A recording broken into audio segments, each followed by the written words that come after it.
नमस्ते दोस्तों, मेरा नाम महेश पलावत है। स्काई मैट वेदर के नेशनल वेदर बुलेटिन में आप सभी का स्वागत है। अब 25 फरवरी हो गई है। फरवरी में केवल 3 दिन बचे हैं, 28 की फरवरी होती है, तो अब मार्च में हम आने वाले हैं। और अगले कुछ दिनों के दौरान भी हम देखेंगे कि कोई खास मौसमी गतिविधि भारत में दिखाई नहीं दे रही है।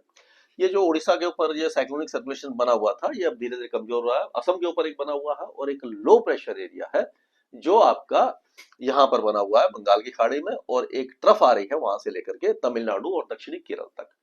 तो और उत्तर पश्चिमी दिशा से हवाएं चल रही हैं उत्तर भारत में। तो कुल मिलाकर के कोई बहुत ज्यादा बड़ा संकेत हमें दिखाई नहीं दे रहा। एक वेस्टर्न डिस्टर्बेंस है जो आपका आज 25 तारीख है, तो आप देखिए यहाँ पर है, और ये 26 तारीख को पहुंचेगा। तो 26 और 27 तारीख को पहाड़ों के ऊंचे पहाड़ों पर ही इसका असर दिखाई देगा, हल्की बारिश के रूप में। और हो सकता है कि ऊंचे पहाड़ों पर एक दो स्थानों पर बहुत हल्का स्नोफॉल हो जाए। तो जो वेस्टर्न डिस्टर्बेंस कमजोर थे, एक तो वेस्टर्ली जेट स्ट्रीम ऊपर की तरफ थी, मतलब नॉर्थ में जा रही थी, जो उसको कैरी करके लेके आती है। टेम्परेचर थोड़े से बड़े हुए थे। जो प्रेशर बन रहा था वो ग्रेडियंट ज्यादा नहीं था, मतलब कि वो जो उसमें बहुत ज्यादा ताकत नहीं थी, वर्टिकली डेवलपमेंट क्लाउड नहीं बन रहे थे, मॉइस्चर कम था, इसीलिए स्नोफॉल कम हुआ। लेकिन निचले इलाकों में बारिश के रूप में ही दिखाई दिया, जब कभी कभी निचले इलाकों में स्नोफॉल होता है। केवल जनवरी में ही हमने देखा था, आखिर में जाकर के स्नोफॉल हुआ था। और आगे भी कोई बहुत बड़ी उम्मीद हमें दिखाई नहीं दे रही है। तो ये सारा मामला है। इसके बाद अब देखते हैं हम क्या वेदर रहेगा। तो अब ये देखिए जो ये 25 तारीख है, तो वेस्टर्न डिस्टर्बेंस आपको यहाँ पर दिखाई दे रहा होगा ये 25 तारीख को, लेकिन ये उत्तर से ही जा रहा है। देखिए पहाड़ों से ऊपर से ही जा रहा है, अरे उत्तर से होते हुए ही जा रहा है ये वेस्टर्न डिस्टर्बेंस भी। तो आप देख सकते हो कि इनका जो रुख है वो भारत के उत्तर में है, वहीं पर ये बारिश की गतिविधियां देगा। और लेकिन और जो अरुणाचल प्रदेश वगैरह में हल्की बारिश है, केरल और तमिलनाडु के कुछ इलाकों में, अंदरूनी तमिलनाडु और दक्षिणी जो कर्नाटक है और अंडमान। और ये उत्तर से जो उत्तर पश्चिम दिशा से हवाएं भी काफी अच्छी तरह से चल रही है, और ये साइक्लोनिक सर्कुलेशन यहाँ पर बना हुआ है, और यहाँ से हवाएं आई और ये आई, और ये यहाँ पर भी ये लो प्रेशर एरिया बन गया इस तरह से। ये जो आपको लो प्रेशर एरिया दिखाई दे रहा होगा यहाँ पर है, ये लो प्रेशर एरिया बन गया। तो इस तरह से हवाएं आ रही है, ऊपर से वेस्टर्न डिस्टर्बेंस आ रहा है। कोई भी वेदर एक्टिविटी आज 25 तारीख को दिखाई नहीं देने वाली है। आज 26 तारीख को ये वेस्टर्न डिस्टर्बेंस देखिए टच कर रहा है केवल, और ऊपर से चला गया, जहां पर टच करके जा रहा है अरुणाचल में हल्की बारिश है। ये पश्चिमी तट पर ये थोड़ी सी बारिश है, बाकी अंडमान में है। पूरा भारत सूखा पड़ा हुआ है। और अब जैसे जो आज बारिश है वो हो सकता है कि ये थोड़ा सा उड़ीसा के तटीय इलाकों में और आंध्र प्रदेश के तटीय इलाकों में हल्की फुल्की बारिश की गतिविधियां हो जाए। 27 तारीख को भी वेस्टर्न डिस्टर्बेंस का कोई असर दिखाई नहीं दे रहा। तो अब हम देखेंगे कि पहाड़ों से क्या होगा। पहाड़ों पर जो है वो हम देखेंगे केवल ऊंचे पहाड़ों पर, ये गिलगिट बाल्टिस्तान, ट्रैवल टेरिटरी, चिलास, ये लद्दाख, मुजफ्फराबाद, ये जो इलाके हैं यहाँ पर ही, और लद्दाख के ऊंचे इलाकों में 26 और 27 तारीख को हल्की बारिश या ऊंचे पहाड़ों पर हल्का स्नोफॉल होगा। उसके बाद मौसम फिर साफ हो जाएगा। 3-4 मार्च को एक बार फिर से वेस्टर्न डिस्टर्बेंस आएगा, लेकिन वो भी कमजोर और एक तरह से आपके से मरा हुआ सा जो होता है, बहुत ही ज्यादा वीक वेस्टर्न डिस्टर्बेंस होगा। तो उसका असर उत्तर भारत पर दिखाई नहीं देगा। हिमाचल प्रदेश और उत्तराखंड, यानी हिमाचल प्रदेश में भी हम देखेंगे कि लाहौल स्पीति, चंबा, ये जो ऊंचे इलाके हैं यहीं पर कुछ मौसमी गतिविधि दिखाई देगी। कांगड़ा, कुल्लू, धर्मशाला, मंडी, हमीरपुर, ऊना, बिलासपुर, सोलन, सिमोर, ये सारे इलाके सूखे रहने वाले हैं। उसी तरह से उत्तराखंड में भी जो मौसमी गतिविधि होगी वो उत्तरकाशी, चमोली और पिथौरागढ़ के ऊंचे पहाड़ों पर ही आपको दिखाई देगी। निचले इलाके जैसे हैं टेरी गढ़वाल, देहरादून, हरिद्वार और गढ़वाल, अल्मोड़ा, चंपावत, नैनीताल, उधम सिंह नगर, ये सारे इलाके सूखे रहेंगे। बागेश्वर वगैरह में भी कोई वेदर एक्टिविटी आपको दिखाई नहीं देने वाली है। अब अगर पंजाब की बात करें तो पंजाब में टेम्परेचर बढ़ रहे हैं, गर्मी धीरे धीरे आने लगी है, पंखे चलने लगे हैं, सुबह शाम की सर्दी हल्की फुल्की रहेगी।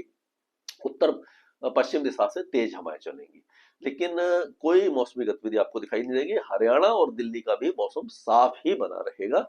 टेम्परेचर बढ़ेंगे, दिल्ली का जो टेम्परेचर है 31.8 डिग्री तक जा चुका है। अब जो फरवरी में हो सकता है कि 33 या 33.5 के आसपास चला जाए।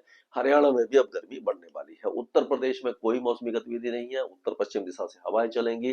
पूरा उत्तर प्रदेश, मेरठ, मुजफ्फरनगर, सहारनपुर से लेकर के प्रयागराज, वाराणसी, भदोही, जौनपुर, मऊ, गाजीपुर, बलिया, सिद्धार्थनगर, कुशीनगर, अयोध्या, फैजाबाद, गाजियाबाद, लखनऊ, कानपुर, हाथरस, आगरा, अलीगढ़ और ये झांसी, ललितपुर, सभी जगह, महोबा वगैरह सभी जगह पर ये सूखा रहेगा।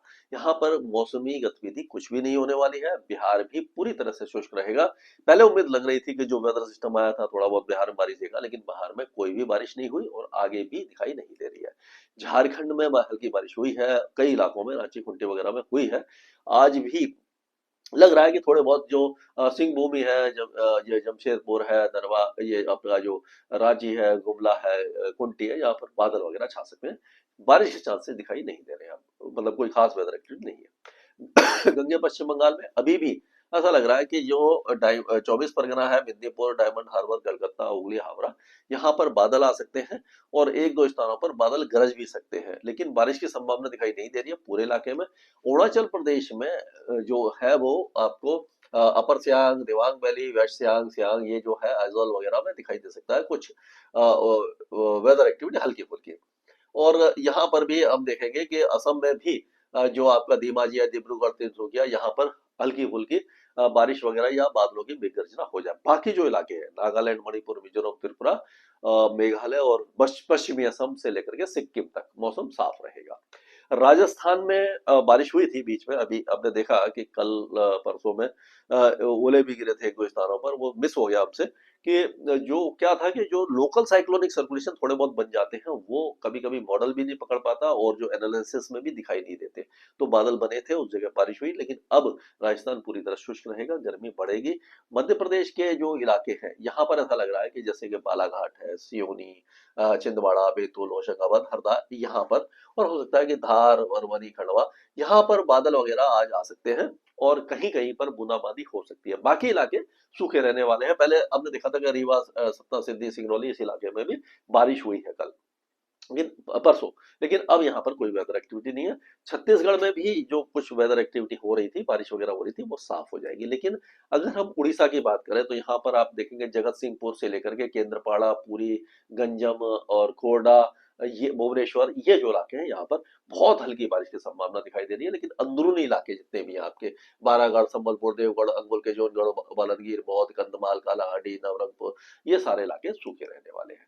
गुजरात में अभी भी कोई मौसमी गतिविधि दिखाई नहीं दे रही है, टेम्परेचर बढ़ने लगे हैं और थोड़ा सा अब गर्मी यहाँ पर बढ़ जाएगी। महाराष्ट्र में भी ऐसा लग रहा था कि कुछ इलाकों में बारिश होगी, लेकिन विदर्भ वगैरह में हल्की बारिश हुई है, जैसे मैंने पूर्वी विदर्भ बताया था वहीं पर है। अब मौसम साफ होने लगा है और यहाँ पर भी मौसम पूरी तरह से साफ हो जाएगा और कहीं पर भी बारिश की संभावना अभी फिलहाल हमें दिखाई नहीं दे रही है। और हो सकता है कि यह उस्मानाबाद है, ये जो धाराशिव है, आपका सोलापुर है, सांगली, कोल्हापुर, ये जो इलाके हैं यहाँ पर हल्की फुल्की बौछारें एक आध दिन में हो जाए, लेकिन कुल मिलाकर के जो टेम्परेचर है वो सामान्य से ऊपर ही बने रहने की संभावना दिखाई दे रही है। तेलंगाना में लग रहा है कि ये जो आदिलाबाद वगैरह है, कोमरम भीम, निर्मल, जगदल, चेरियल, जयशंकर और ये आपका महबूब नगर, खम्मम से सूर्यापेट, नालगोंडा, यहाँ पर हल्की फुल्की बारिश की घटना हो सकती है। आंध्र प्रदेश में भी ये जो श्रीकाकुलम, विजयनगरम, विशाखापट्टनम, गोदावरी, कृष्णा, गुंटूर, यहाँ तक बहुत हल्की बारिश केवल तटीय इलाकों में जो समुद्र से लगे हुए हैं वहां पर बारिश की संभावना दिखाई दे रही है। कर्नाटक की अगर हम बात करते हैं तो कोस्टल कर्नाटका, उत्तर कर्नाटका से लेकर के शिवमोगा, उडुपी, दक्षिण कर्नाटका, कोडागु, यहाँ पर बारिश की संभावना हल्की दिखाई दे रही है। केरल के कई इलाके बारिश देखेंगे अभी अगले 2-3 दिनों के दौरान, और लेकिन तमिलनाडु के केवल दक्षिणी इलाकों में हल्की बारिश होगी। अंडमान में बारिश अच्छी रहेगी क्योंकि लो प्रेशर एरिया कमजोर होता हुआ अंडमान की तरफ जा रहा है, तो वहां पर जो बारिश की गतिविधियां वो मॉडरेट होगी। लेकिन लक्षद्वीप में चांसेस नहीं दिखाई दे रहे, बादल वगैरह छा सकते हैं। तो ये था अभी तक का अपडेट। तो कुल मिलाकर के सारांश ये है कि दक्षिण भारत में बारिश हो सकती है, उत्तर भारत, पूर्वी भारत, मध्य भारत सूखा रहेगा, पूर्वी तट पर बहुत हल्की बारिश है, दक्षिण भारत में हल्की बारिश है, अरुणाचल प्रदेश के ऊंचे इलाकों में हल्की बारिश है। वेस्टर्न डिस्टर्बेंस काफी ज्यादा कमजोर रहने वाले हैं। स्काई मैट वेदर में अभी के लिए इतना है।